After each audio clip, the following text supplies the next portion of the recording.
I just want to jump in. Okay, Michael, ultimately, it is Bitcoin is also dollar denominated.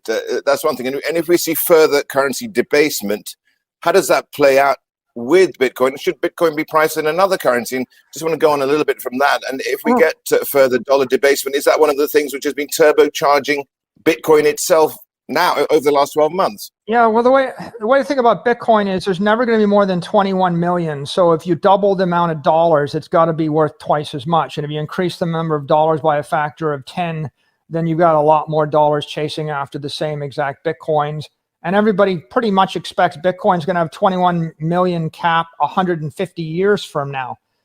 You can't say that about commodities, credit, bonds, stocks, real estate. So in countries where the currency is collapsing faster, like Argentina, Bitcoin goes up even faster, right? If you have a very hard currency, Bitcoin goes up slower. It's basically just a way to acquire property in cyberspace in a different dimension than the current country.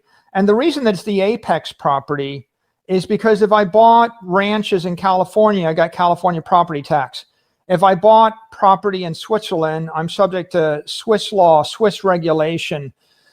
If I bought any other kind of stock, I'm subject to either the execution risk of the company or the competition of the company. So what is the risk in Bitcoin? Well, it's a monetary network. So the risk is another monetary network in cyberspace. And the thing that's so appealing to Bitcoin is it's the first $1 trillion digital monetary network. The next best one is 100 times smaller. So it's got network dominance. It rose to $1 trillion in 12 years. It's got massive momentum. And you can imagine the inertia of $1 trillion of money sitting on a network. Think about how hard people will fight to defend the $1 trillion they've deposited into this network. I say Bitcoin is a bank in cyberspace. And you can really think of it as the most successful bank in cyberspace. And it's arising to offer a very simple solution.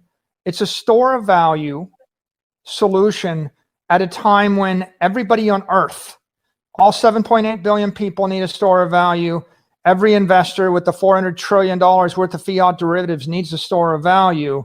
Every institution needs a store of value. And 100 million companies, private, and 10,000 public companies need a treasury strategy, which is a store of value. So it's simply a technical solution to a problem that became front and center, a big issue for everybody starting in March of 2020. So, Michael, that brings me nicely to, so it's not going to be, going back and dialing back, there's a lot to unpack here. It's not going to be a currency in your view. It's going to be merely a store of value. But is it a store of value which is being bought on a speculative basis? That's the thing. Yeah, I think that in the early years, if you look at Bitcoin's development from 2010 to 2020, it was speculative. And by 2017 and 2018, in that first blow off top, when it went to 19,000 and it crashed, it was a lot of leverage speculators, and they were basically using Bitcoin to leverage to get to ICOs, to trade other crypto assets. And there was a small minority of hodlers that believed it was a store of value, but there was a majority of speculators that were leveraged, and they controlled the asset class. What happened in March of 2020 is that this became digital gold to anybody who's a macro investor who's concerned with the great monetary inflation, as Paul Tudor Jones called it.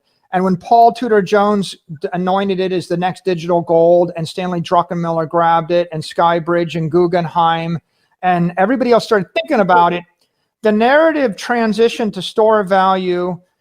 The institutional investors, they came in with deep pockets. Their duration stretched out, the leverage decreased, and you had companies like mine that are saying, I just want to hold it forever, for 100 years. And the other thing that happened is, when Bitcoin is a monetary fire burning in cyberspace, how do you feed a fire, a monetary fire? You feed it money. And so When this fire burned into the public market, when it hit MicroStrategy, what happens? Well, a guy like me goes, okay, I think I'll buy about 175 million of it. And then I think my company will buy 250 million of it. We'll buy another 250 million. We'll just borrow 650 million at 75 basis points and borrow some more. We'll borrow $1 billion at 0% interest and borrow some more. So when the fire was burning through individual speculators, it was growing at 200% a year for a decade. When it hit the public markets after March, it started growing at 400% a year. It accelerated. It's like that fire goes through the warehouse and it hits the tanks of gasoline, and we pour gasoline on the fire. So that's what's happening right now. It's rotating, and if I'm a public company, I don't ever have to sell it. In fact, like MicroStrategy doesn't sell, I can borrow money or issue equity forever. Now, all the Bitcoin miners have come public. Riot, Marathon, Hut 8. There's another SPAC, Cypher's coming public. So imagine what happens if a Bitcoin miner is private. They mine Bitcoin and they sell it. When the Bitcoin miner becomes public, they raise equity and then they buy it. And so the stock to flow goes to infinity, and then it goes negative because now all the miners are slurping the Bitcoin out of the system. Because why would you sell something yielding 200% interest and invest in something with minus 15% interest? So capital. Michael, I just want to get a sense. Okay, it's the fire burning. Then naturally, my question is going to be, what's going to be the water that goes on it? Would it be the removal of anonymity? Of course, there's a lot of guff said about that because it can be tracked who owns it, etc., through the blockchain ledger. And also, what about cloning here? That's another bit of water that could be put onto this. What about scalability? You're going to do 7 times a second transactions with it, that sort of thing. Are these all obstacles in the path of Bitcoin? Okay, well, when you think about it as digital gold, you say, well, it looks perfect. So what's the problem with the story? Because it's just too perfect. And to your point, right, a rational person says, will it be banned? Will it be copied? Will it be hacked? And so the only way you know it's not going to be hacked is you watch it for 12 years. That's why it's a much safer idea when it's $1 trillion and 12 years old and it hasn't been hacked, and the network has got tens of billions of dollars invested in it to secure it. So no one's ever hacked Bitcoin. So that was the one big concern. The second is, will it be banned? Well, you couldn't know in 2013 when the IRS made it property in 2014, and when the SEC called it property, and when the OCC said that banks can custody it. All of a sudden you got comfortable. It's not a currency, but it is a property. The tax treatment says I need to buy it and hold it for a decade. If it was currency, I could buy it for a week and I could transfer it a month later with no tax. That's obviously not going to happen. So what you've got is currency bifurcating into medium of exchange, that's dollars and euros and yen, store of value, that's Bitcoin, gold, or stocks. So that was the second issue. It got normalized as property. And the third issue, well, what's the pushback on it, the concern? Is it scalable enough? I think my point with that is that if you've got it as if you're trying to use it to buy a cup of coffee and replace the dollar, no, it's not scalable enough, but that's not going to happen because the tax treatment is hostile to it. But if what you want to do is buy $1 billion of it and hold it for a decade, you only need one transaction a decade or maybe 10. And so you should think of it as a first level settlement network for huge blocks of digital gold. And the way that it grows from here is other companies plug into it, like Square and PayPal. They plug into it and their payment networks. And then MasterCard and Visa plug into it. And then JP Morgan and Morgan Stanley and Citigroup, they will plug into it.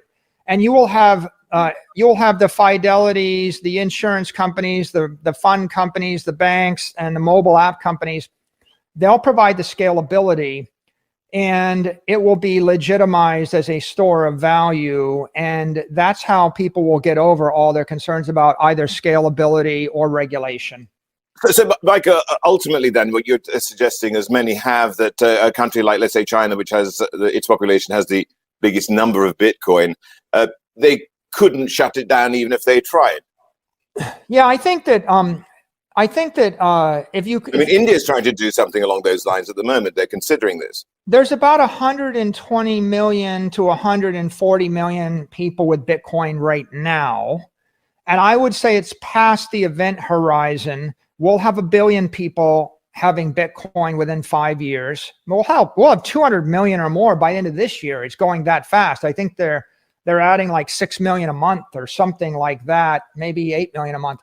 So you can't stop it, because anybody with a mobile phone anywhere in the world with a VPN could go and get it, and you could move it peer to peer. So you can make it a bit more challenging. And in India and in China, they'll make it more challenging to buy it and scale. But it's in India and in China, for example, you can't actually access Google or Facebook, but that doesn't make those stocks bad investments. Ultimately, Western Europe and the United States is where the 80% of the money is, or 90% of the money.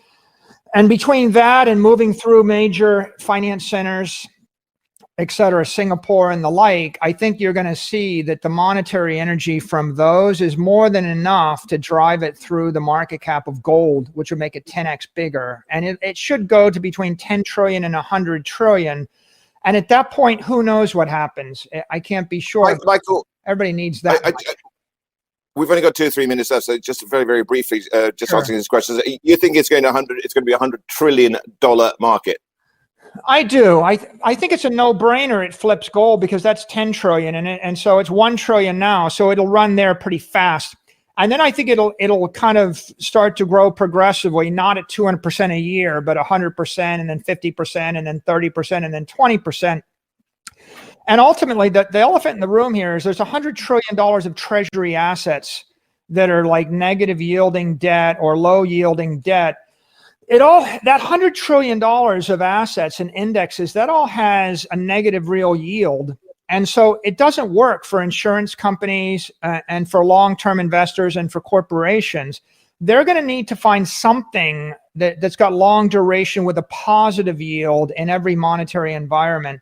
And Bitcoin is the perfect engineered treasury asset. If you were coming out of central casting saying, design me an asset that an insurance company can hold to fund insurance policies for 30 years. Or design me an asset for Apple Computer to hold instead of cash. I mean, Bitcoin is the ideal asset.